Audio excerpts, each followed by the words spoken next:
Hi, it's Sid here from Border Archery. Let's see if we can cover this one with some little experimental ideas here. Okay, so what you've got is 3 axes. Okay, so there's your 3 axes. You've got your up and down, you've got your left and right, you've got your backwards and forwards. All right, so let's imagine that we want to move in each axis as an experiment, and then we want to rotate in each axis.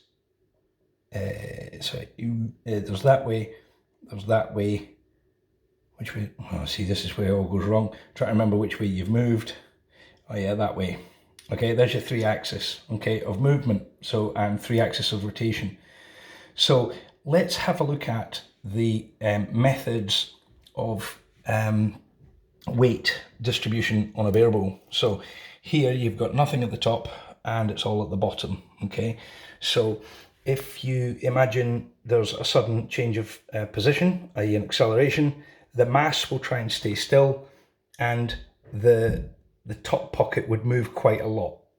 Okay, so you can see here it's not really moving, but the top's moving quite a lot.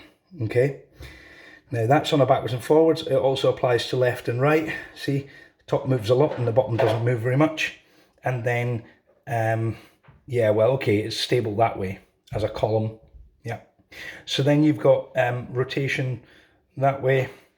Again, you're looking at the bottom staying still and then lots of movement round about the grip. All right, so this is the downside of bottom weighted risers.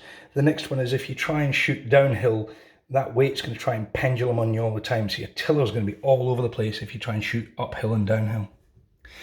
Let's look at the centralized mass principle, where which you see in a lot of target risers, where the mass is in the middle. Again, yeah, it's good because it's all centralized. It's good because it's all centralized, and it's good. So your linear movements are all good. Now let's look at the axis of rotation. That's easy because there's no weight at the edges. Oh, my Play-Doh's coming loose. Okay, so towards the target, backwards and forwards, it's dead easy to move. Left and right, it's dead easy to move. And round the vertical, again, it's quite easy to move. So centralized mass is a problem. Okay, centralized mass is really probably not quite as negative as lower mass, but it's still negative as in it doesn't really give you much other than to move left and right. Okay, but all forms of rotation, it's miserable. So having the weight at the top and having the weight at the bottom, right, so then it's good that way, right? It doesn't pivot around the bottom, the whole damn thing moves, right? And again, that way the whole thing moves from left to right. And up and down, where yeah, it's still the same as a centralized mass up and down. But where this really starts to excel is the movement that way and that way. Yeah, but it still doesn't do very much that way.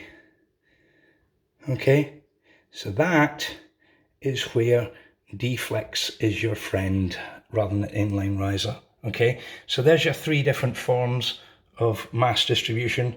Okay, there's problems with that one, there's problems with that one, and there's the least number of problems with that one. Okay, and remember your 3 axis of movement and your 3 axis of rotation. All right, thanks for watching.